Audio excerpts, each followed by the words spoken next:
but I'm for it. I do laugh about it sometimes. I know you do. And oh, he's gonna hate this one. Like, oh, this is gonna do it. Like, he knows what sets me off at some point. Which is, by the way, why I'm going to, and happily, if I may, if I do say so my damn self, why I am happily going to disappoint you guys this morning. I know, your thought of Imelda, thanks on the Imelda Marcos Broadway musical. I think it's more of a statement about Broadway than it is about Imelda Marcos. She's been dead for a long time.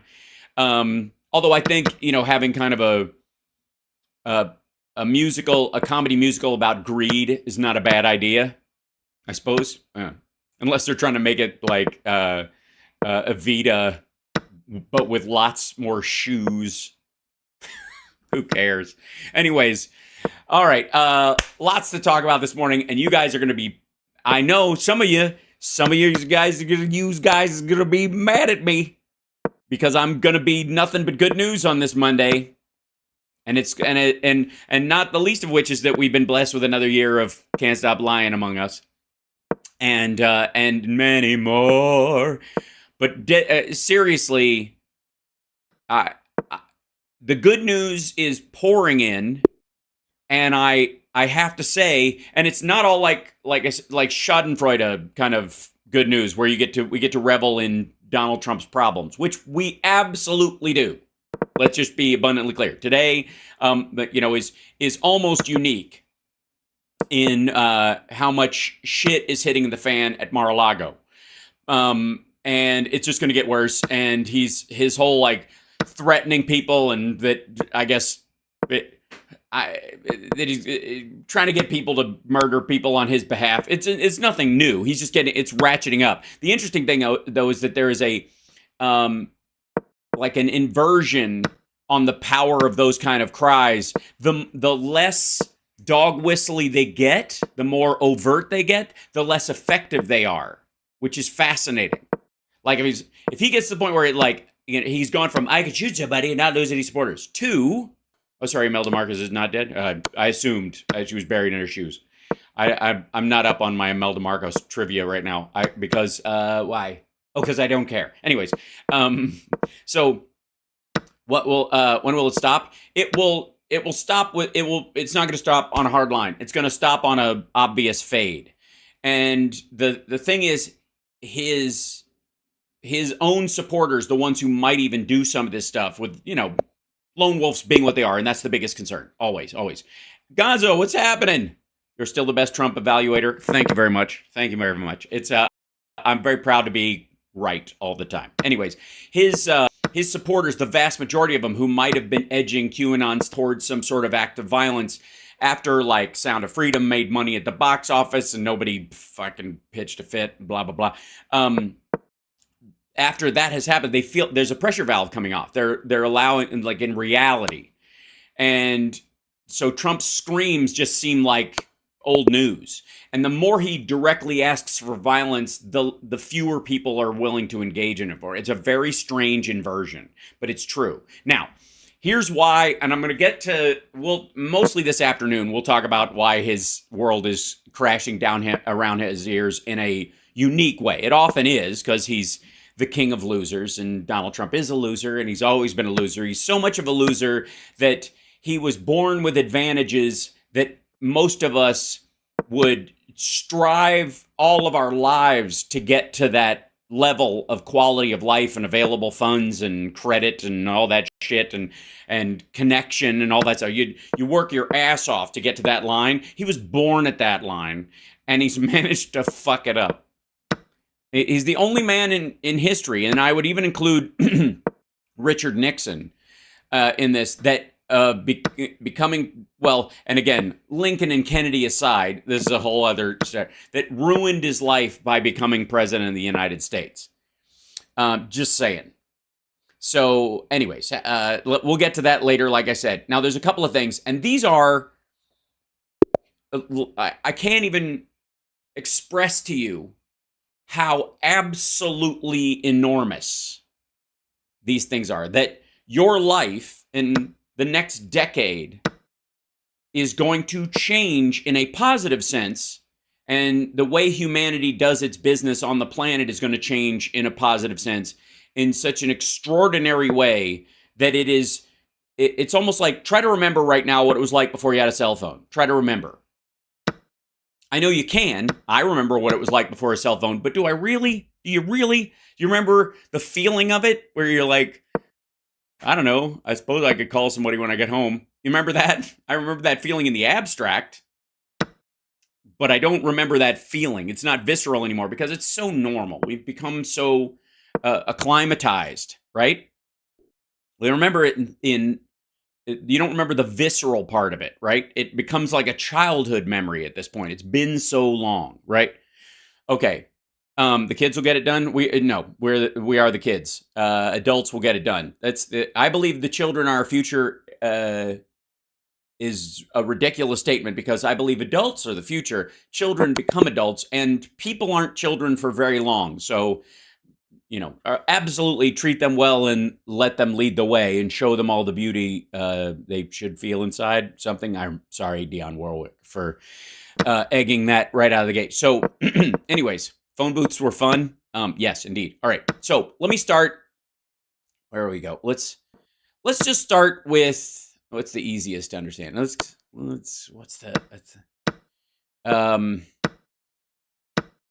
do I even begin with it? Okay.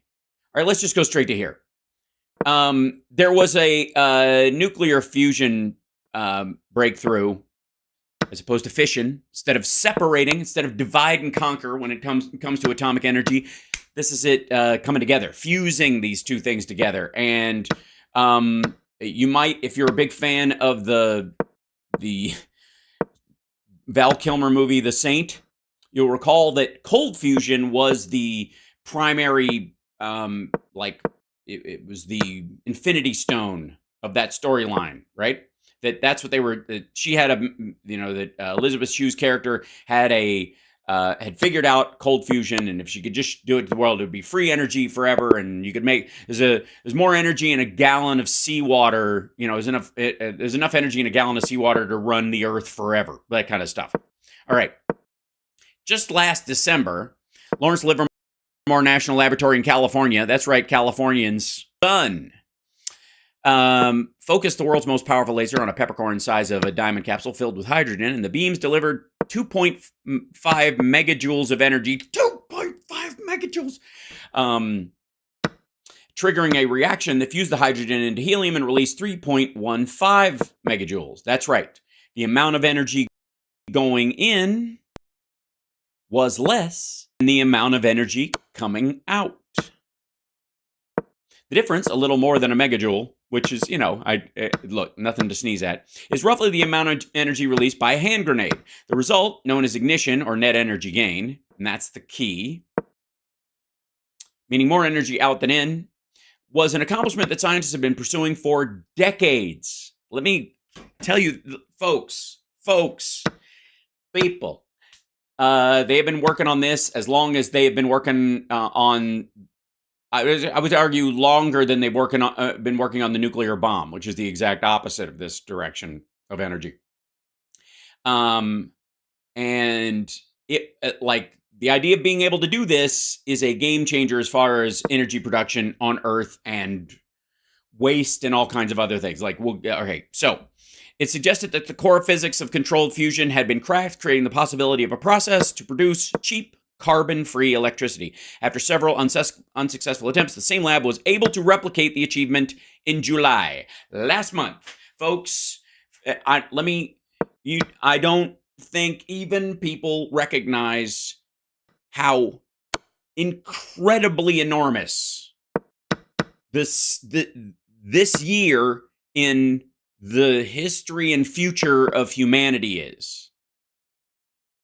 Absolute, next level, a leap forward on the same plane as agriculture.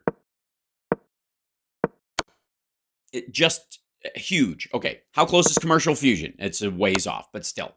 Even with the U.S. and other governments pushing bold visions in various technologies, the most optimistic experts say we're about a decade away from the first fusion power plant delivering electricity to the grid. That's why I said 10 years.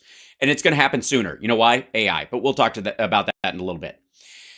And the 3D printing and fabrication of reactors and how small they can be, but you'll see. Anyways, most peg it at 20 to 30 years from now. Science advanced in recent years. Fusion began to attract a new class of investors. More private companies jumped into the race. Investment surged to $2.6 billion in 2021 from about $300 million in 2020. It fell back to $521 million in 2022, which is ironic because that's when it became cheaper. What it's like it once it becomes possible, it's so cheap once it's functioning that it's not even going to cost that much. Oh God. Anyways, what are the technologies? Fusion research has benefited from advancements in supercomputing, 3D printing, and superconducting magnets. There are different approaches. Inertial confinement. The December milestone proved that this method, shooting lasers at hydrogen-filled pellets, can work, but the reaction was exceptionally brief, not the kind of continuous process that power plants typically use, and for now, at least, those pellets are expensive and time-consuming to make. The magnetic confinement, the more widely used method, deploys powerful magnetic fields to contain the plasma, which is the big thing that looks like the arc reactor in Iron Man. That charges the superheated gas, which is around the thing, which is what the glowing stuff is. So it can sustain a fusion reaction. It requires temperatures far hotter than the sun, in the range of 150 million degrees Celsius. Most efforts use a Soviet-era design known as a tokamak, which features a super-cooled donut-shaped chamber to hold the plasma, a variant known as a stellarator, which is stellarator. Yeah, all right. Other alternatives. Startups are pursuing hybrid technologies for their own unique ideas. One of the best-funded companies, California's TAE Technologies, uses accelerators to suffuse plasma with high-energy particles, making it easier to manage. Now, that's all academic at this point. The fact that they were able to recreate it is the story.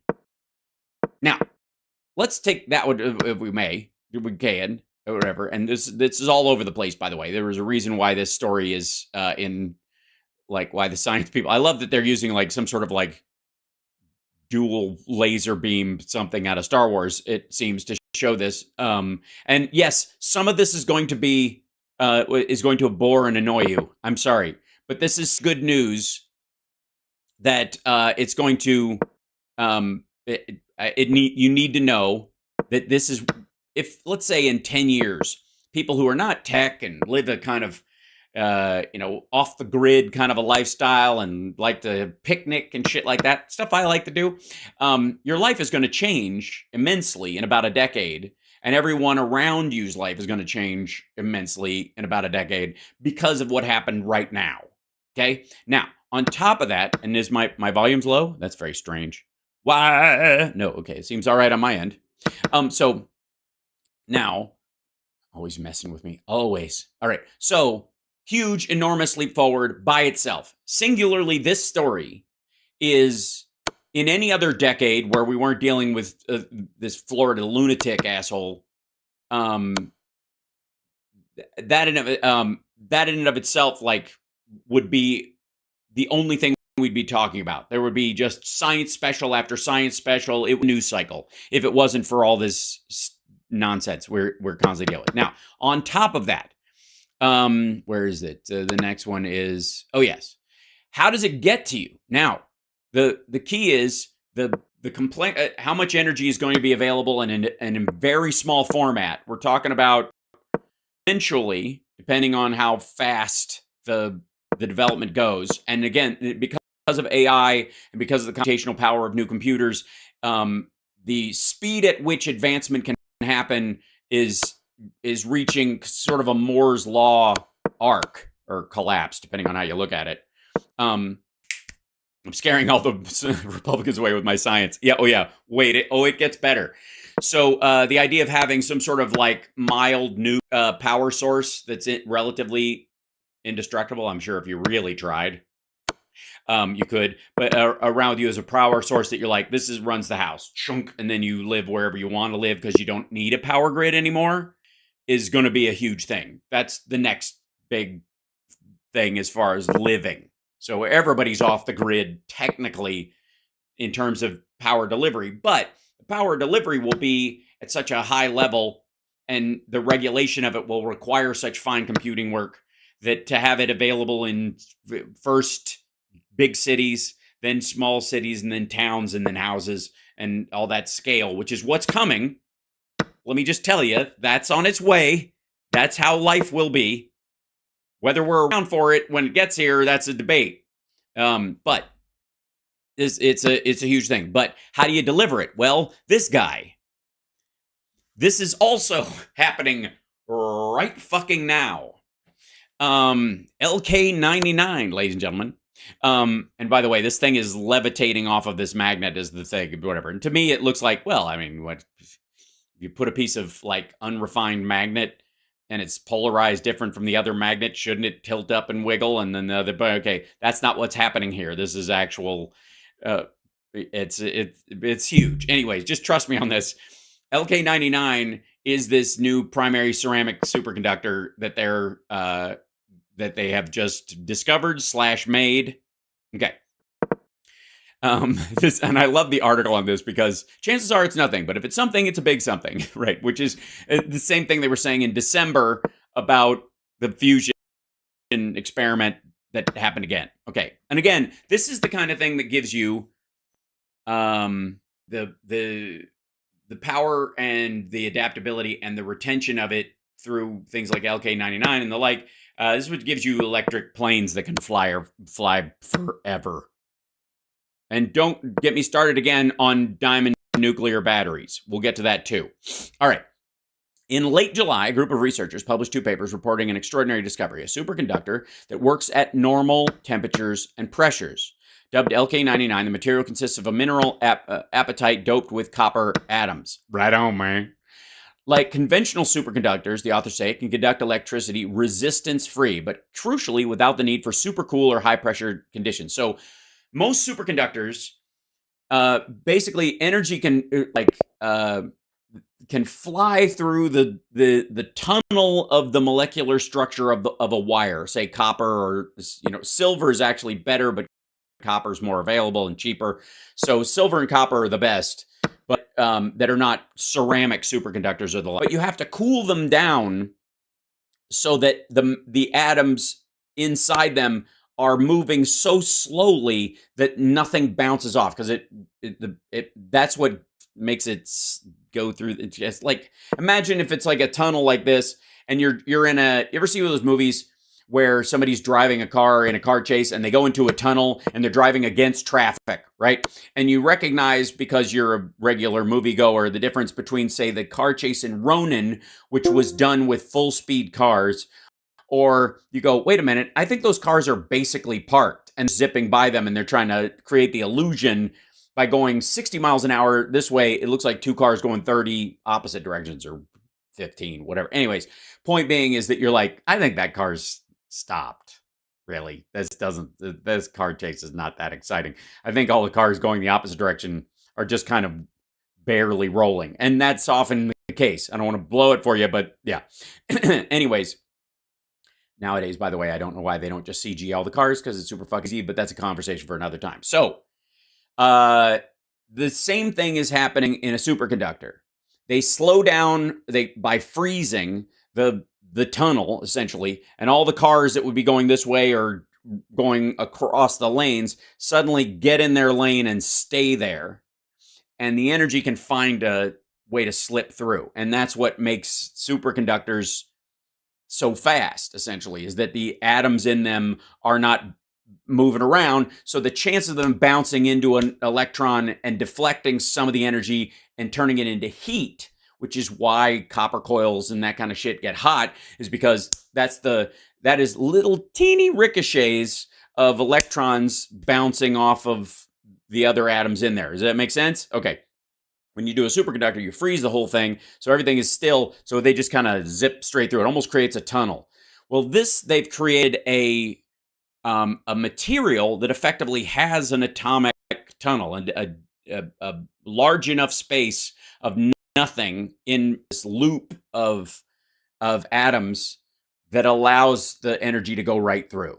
Okay, that's when they freeze it, that's essentially, what you're doing. But now they've created this substance that very well at room temperature, you don't have to freeze it to slow this down, creates this kind of carbon fiber, almost like, have you ever seen this kind of like molecular structures where they craft a molecular shape? They effectively make a hoop and then they attach it all together. That's the theory, anyways.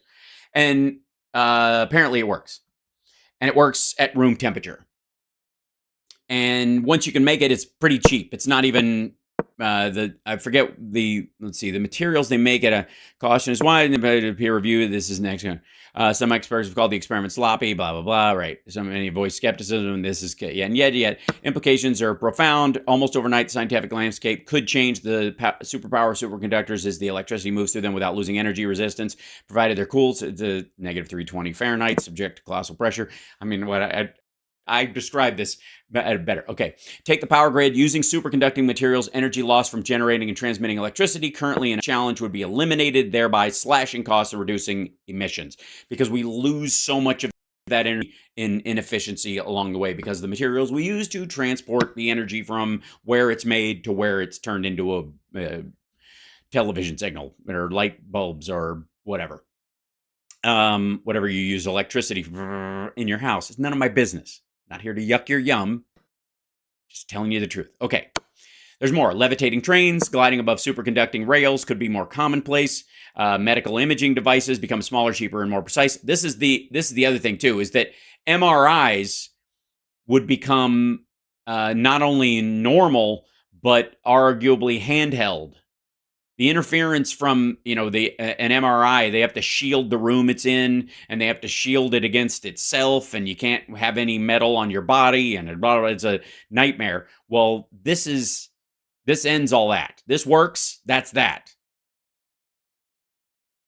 Then you mix this with like supercomputers that can tell, and then genetic testing of, say, cancers and the like, and you have dialed in cancer treatments specific to the strain of cancer cell that you have. End of story. That's that. Like, that's enormous. And relatively outpatient care. Yeah. So, I mean, because of where it translates the ability to have superconductors and supercomputers, and the amount of energy needed can be done in a much more confined space that you have and again, this will come in stages. It will shrink and shrink and shrink to the point where I don't know. We're going to need McCoy's little machine that waves over your body and then just readdresses through certain types of radiation that can be dialed in specifically to only kill the cell of the cancer that's in you at that point. But it's clearly a couple hundred years from now, not off the table at all. And then again, you go, all right, well, how fast? What's stopping us? Well, usually it's modeling and available materials. That's it. So modeling it becomes easy with supercomputers and AI. As far as materials go, like, okay, we need another material that allows that's resonant at this level, or that can put out this kind of magnetic field or invert this kind of magnetic field and maintain it and sustain it. We either got to find it, dig it up someplace, and there's got to be enough of it for it to be useful, or we can design it and create it out of other elements in that regard. And then you're talking about anti-gravity and all that kind of shit, and that's very exciting. So, okay, then I love it. On the other hand, LK99 may come to nothing. Sometimes things that are too good to be true are just that, such as the nature of scientific progress, trials, errors, and absolutely true. That said, though, the ability to reform this, and if it works and doesn't work again for some particular reason, because of the computer power available, and because of AI, and because of the materials available now versus during Tesla's time, for example, Nikola Tesla, the guy, not the pretend company, that during the availability of that kind of maintenance of the knowledge and expansion of the knowledge to be used and modified based on available materials and time and all that kind of stuff, you speed up the process of fixing what was wrong with it. If you run into a dead end because of any particular material reason, remedying that is possible now more than at any other time in history. So there. Anyways, so that's Here's the other one. Okay, this is. I promised I was going to irritate you with good news. This just made me laugh this morning. This is from fucking Bloomberg. The U.S. economy is great. Stop worrying about it. There's always the possibility that an expansion could turn into a recession, but strong growth is not by itself cause for concern.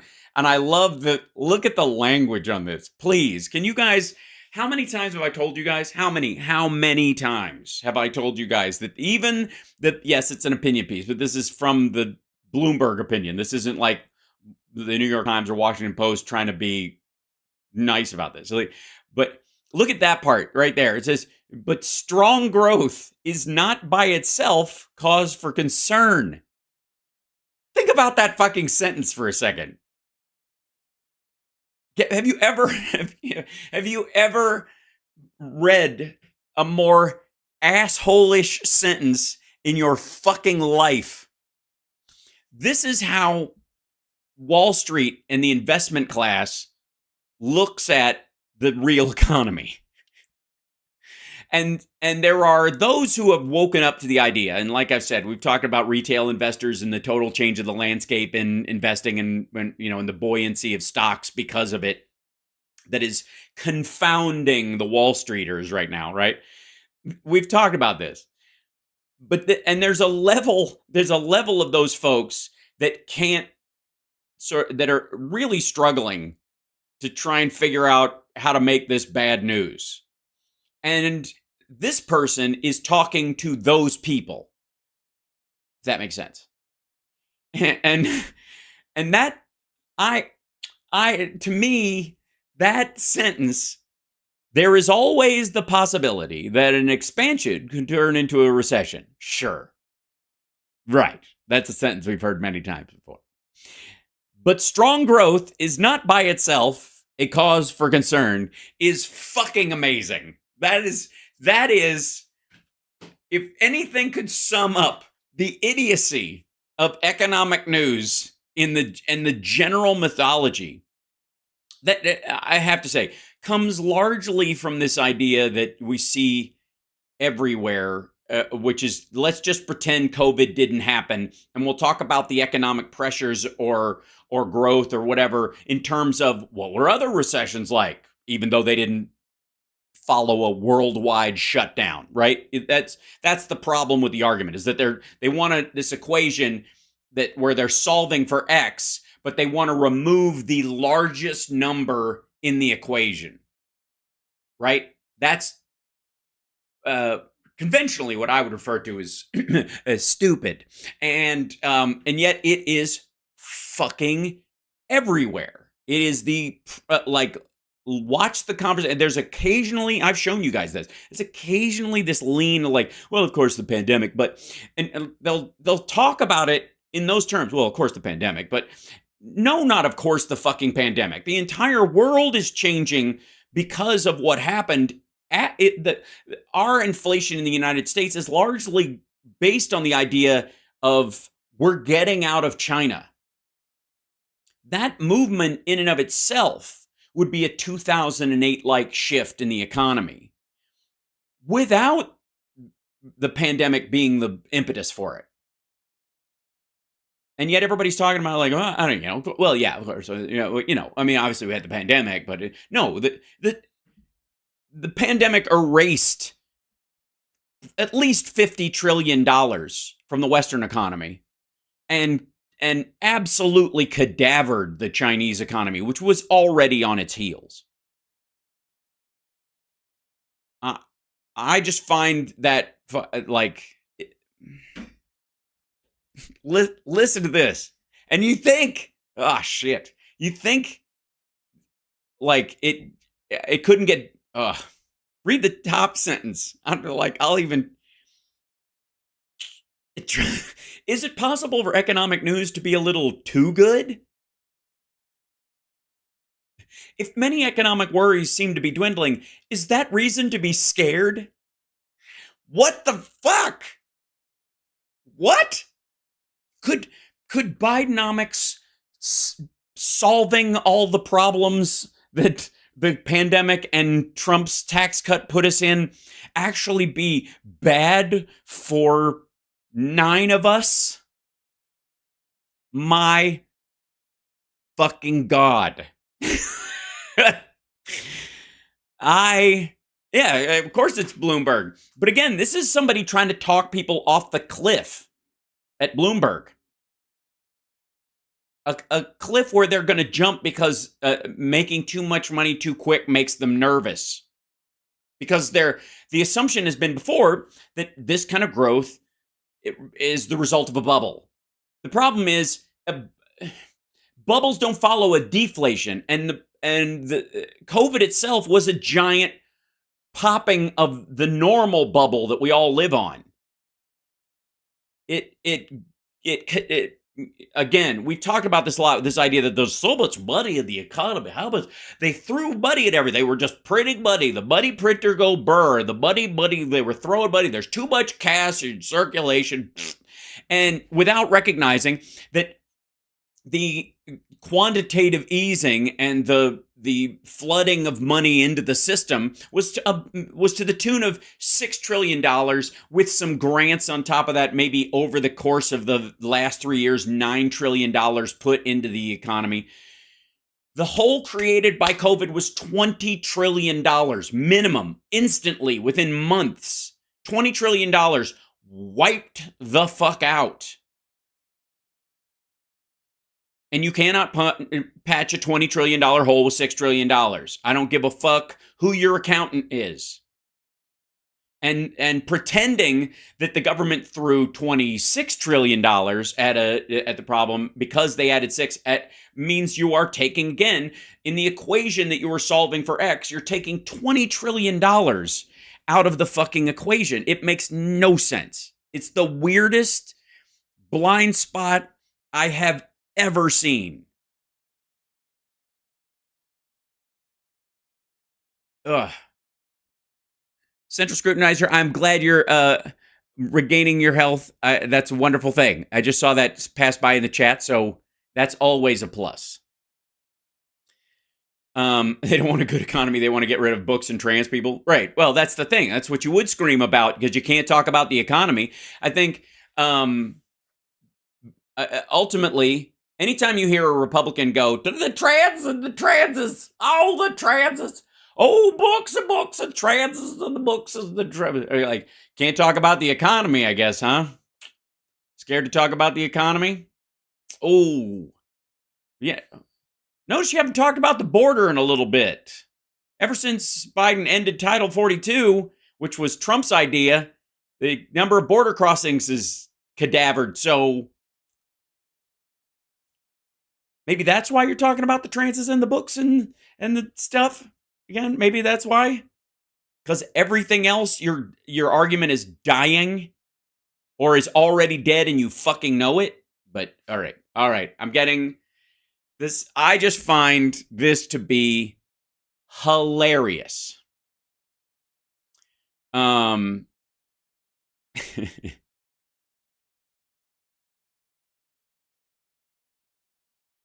there we go. To be sure, matters are hardly perfect. The number of job openings has been falling. We literally have more job openings than actual working age people in this country. So how it can only fall to an equal number, to the point where you have nearly 100% employment. And even that is based on a transitory shift. If people feel more wage safety, or they're able to build up a small war chest before deciding to jump to a better or bigger job and the like, during that period of transition, some people are technically unemployed, although they don't get unemployment insurance. They just quit and then go get a better job, and they're looking for a better, because it's out there, and they're maybe thinking of moving as part of the process, which should also be something that's available to you as a human being in a modern society and shouldn't be weird at all. And it's increasingly not. Shit, you can get a better job these days just by saying, I'll work from an office. I'm not kidding. One of the easiest ways for somebody to jump tiers from one business to another, or even in their own company, is to say, I'll come back to the office. I mean, they gave people bonuses initially, and that bonus has an ROI on it, a return on investment. It only goes so far. But other companies are looking for people who are willing to work there. So a bunch of people are like, yeah, I'll show up. Betty's Dungeon says, the unemployment number is an illusion anyway. They only count people actively looking for work, as if all people not looking for work do or aren't unemployed. Well, the other thing too is, or should be employed. Stay-at-home moms, stay-at-home dads. If you're counting folks, they're not working because they're living, and their partner is. And the better wage, the stronger wages get, the more you have quote unquote unemployment, because employment is not your primary goal in life unless you have a career and want a job, and you're the breadwinner in the family or for yourself. But if you're just a stay-at-home parent, for example, you're not unemployed. Employment is not a factor.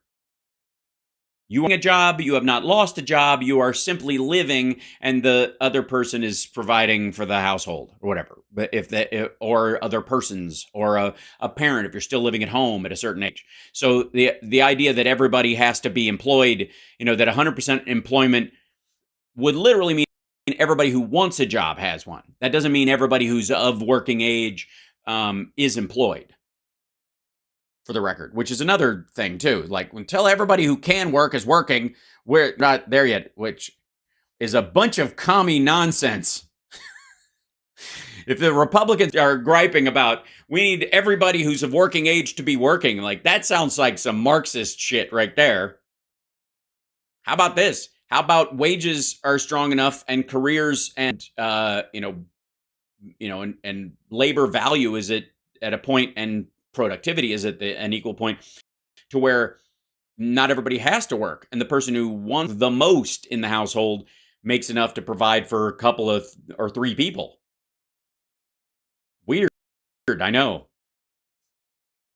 How do they determine it's not employment claims? No, it's a mishmash of people who were and still are, because you're technically counted as unemployed for a period of time after you leave a job, even if you're not seeking another one. Like I said, if you become a house husband or a housewife or what have you, you'll still be counted as unemployed in that. Oh, thank you. Oh, that's very sweet, Kay.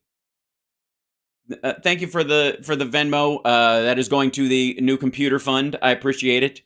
Tonight's show will be a long one. One of these days this week is going to be a telethon. I was going to do it tomorrow, but I now have a business phone call in the morning. Ew. So anyways, let's see. Again, the proper conclusion is not that recession is impossible. It's that recession does not become more probable as the recovery proceeds. I just fucking love this. The joy, the laughter, the comedy. Watching these people try to explain why good isn't bad, or isn't so bad, is very funny to me. I love it, and I love you guys. So let's just start off our Monday with the idea that there is they have replicated the fusion generator experiment, and they believe it will be, within the decade, it's going to grow to a level that it will be functional. And again, part of the irony of it is that they are thinking gigantic scale, whether or not that will be possible. And that gigantic scale is based on, we need to be able to run cities. We need to be able to run, and the same argument that Republicans make against solar is there too. Like, how do you run a whole city off of solar? You don't. You lower the energy needs of every house in the area by each house having solar panels, not giant fields of solar panels necessarily. And you don't, because they're easier to keep clean and functional and all that kind of stuff. If there's, and so you don't replace the entire power grid with it. You replace 20% of its output with them, so that every house in the area, especially in a high draw area that needs air conditioning, like Arizona or Nevada or Southern California or those kind of places, they're all covered in solar panels. Those houses, it becomes a normal part of it. And the smaller, more efficient they get, the better. And therefore, you don't create these giant fields of solar panels that are out in the middle of nowhere that have to be maintained. And if something happens to them, the power goes out. You have them on each individual house. And if say the house burns down, God forbid, and takes the solar panels with it, it's a 1-to-1 loss, as opposed to something destroying the solar panels outside of town and then everybody suffers because it's miles away. Okay. As tech becomes more efficient, homes require less power as well. Absolutely. And all technology is, economically speaking, deflationary. All of it. And all you have to ask is, if you bought a computer today that was only at the power of, quality of computation level that a computer in 1991 had, it would cost you about maybe $30, something like that. And it would be plastic. It'd be like a kid's toy, right? Like $50 kid's toy has the power of like a Windows machine in 1991, right? And it would cost you $40, and it would look cheap and stupid and silly, but it would work. You could actually, if you could hook it up to the internet, it would do what those computers did, and it would cost you about $30 to $60, and most of that would be the shell, the shape, the sales point of making big buttons on it that have a cat on them and that kind of stuff. Whereas if you bought a computer that today, for the cost of a computer of equal function use as far as industrial use, personal use, work use, or whatever, that was, say, it was $3,000 then, it's $3,000 now. Considering inflation being what it is, the same price point is giving you a computer that is enormous. LADWP has a huge solar field in the Mojave Desert, and that makes total sense. And that we can do. In areas where you don't have that, for example, where there's a lot of houses and the transmission lines are long and what have you, or you want to spread it around, it still means that you can have houses, have solar panels on them, taking some of the load off of the power grid in the area, enough to lower it a functional percentage. And we know how elections go, based on 3, 4, 5%, maybe 1% or less. And that difference makes all the difference in the world, right? The same thing is true of technology and energy. If you lower something 1%, the extrapolation of it over time, and this is like as you better yourself, the 1% improvement thing, which is what I use every day, which is I try to improve 1% every day. It can't happen in all areas and that kind of stuff, but I try to, and you can do it just by reading and exercising more efficiently and whatever, all this kind of thing. 1%. How you think you can link up with Los Angeles Mayor Karen Bass? If she'll have me, although I have saucy language, so sometimes it's better if politicians keep their distance. How do you think it's going to take a recession to cure this inflation? No, because it's not monetary inflation. That's what I'm talking about. Monetary inflation, you usually have to deal with the job market and shit like that, and this is why it doesn't match up. That's why Jerome Powell's confused by it. It was caused by two things: the COVID-19 and the reshoring of factories. I'll show you that in just a minute. I'm going to show you something. Yeah, we're always a work in progress. So 1% change at the end of the year doesn't mean you've improved 365%, because change builds on all the change stacks is the idea, right? And you're fighting entropy and some grind down due to aging and other stuff that you're always going to have to compensate for. But compared to everybody else, you're still growing. And that's the point. You're a flawed vessel. Which sounds like a vegetable of some sort. All right, let me show you something else real quick. By the way, don't forget to like and subscribe and give a thumbs up and all that kind of stuff. I'm going to forget to say that a bunch of times during the show. Patreon.com/AlSparks. Patrons, you make the difference. We're looking to reach 1,000. We're about halfway there. We've been stalled at that for a long time because I don't push it. But I want to thank again the patrons for helping this. But I want to, okay. US to let's see, try to find the news on this.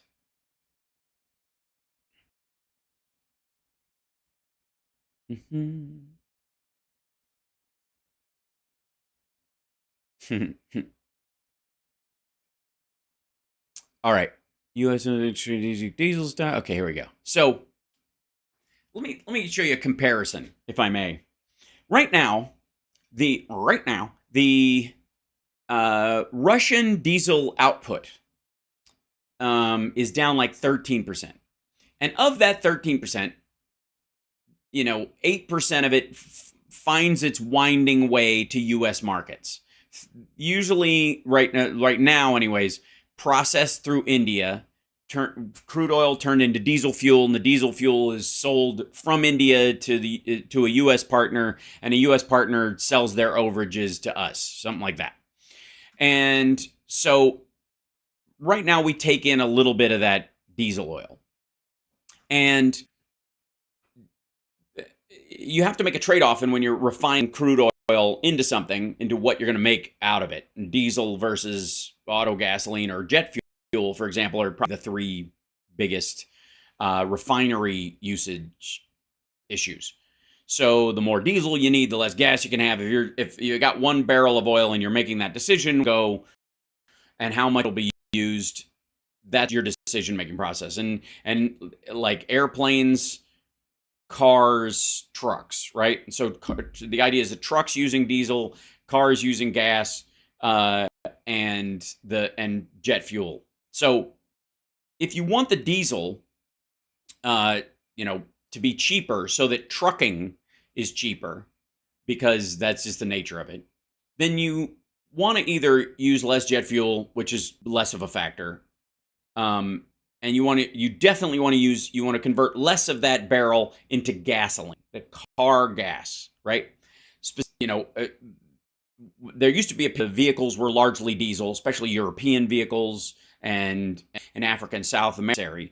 But the West has converted since the late 80s away from diesel, and hugely, and remember, it's not quite 1-to-1. It's more like half of it's gasoline, a quarter of it is jet fuel. Let's just say, which makes the diesel, which makes trucking more expensive, and all the other uses, especially in the developed world where you need to get this stuff, because gas is, people who drive cars are from, that gasoline in them as opposed to diesel, can pay more for that fuel, and they're where all the industry is and all that kind of stuff. So it makes more sense. You make more money turning it into gas. And I'm oversimplifying, but just work with me on this.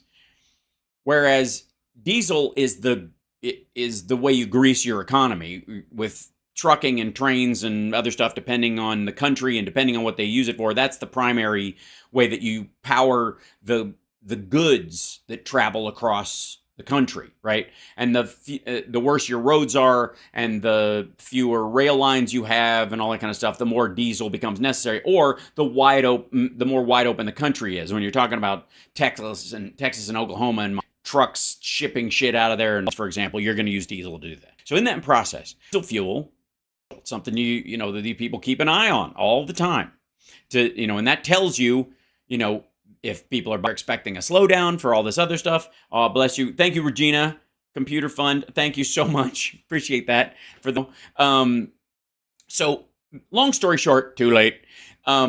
Diesel prices the part of the country trucks you see passing you on the freeway or carrying stuff, and they're just packed full of goods, be it food or be it plastic toys or, I don't know, giant vibrator car. They're in these trucks, and you pass them, and they're just, when you're on the road, they're just a brick. This giant brick passes you. But ultimately, it's got to get where it's going, because myriads of people want to buy those eggs and dildos and whatever else is in the truck, and not at the same time.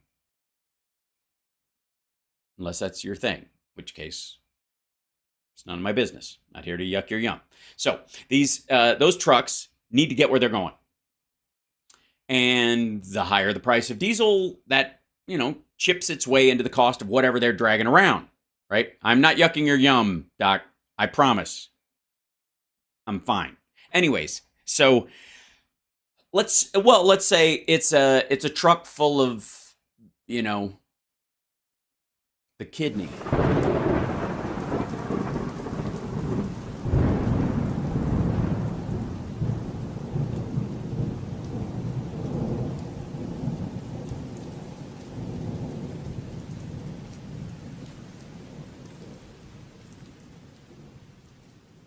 Maybe.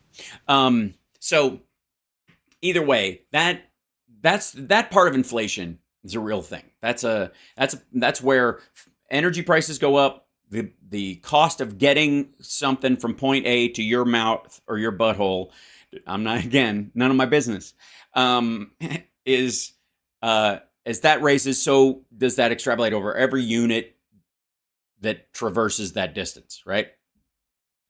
And so the cost of fuel factors into an economy in a way that it's sort of almost invisible degree. And that's where the Republicans' invasion of Ukraine and a bunch of fault, and they're going to use the fact, give a thumbs up, support the show, is indeed from last year about as prices surge, how a diesel short 22.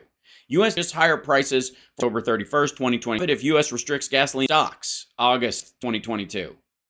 Now, is U.S. economy. U.S. diesel fuel retail price per month 2020. The price of diesel, Russia's invasion of Ukraine, and the limitation on those, and that not manifest as heavily as they thought, created this idea that like an oh shit last year. If you'll recall, this is part of our talking points graveyard that I was talking about last year. That through their shirt that everybody did, the rending of garments be for the most part a whole bunch of shit. It played out to some degree, but only, the obviously the measurable stuff coming off the market. And it didn't affect the U.S. at all. The prices went up a little bit because we got first in line and we produce enough almost to cover all of our needs, especially around diesel. We just don't sell it to the rest of the world. And the price of it going up actually benefited a lot of oil producers and versus electric car and all stuff in a moment. But warriors, get out of here. Column. Global diesel prices fall as economic slowdowns. Okay.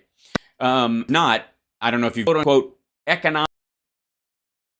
You notice that? As a matter of fact, Jerome Powell's entire U.S. economy from overheating.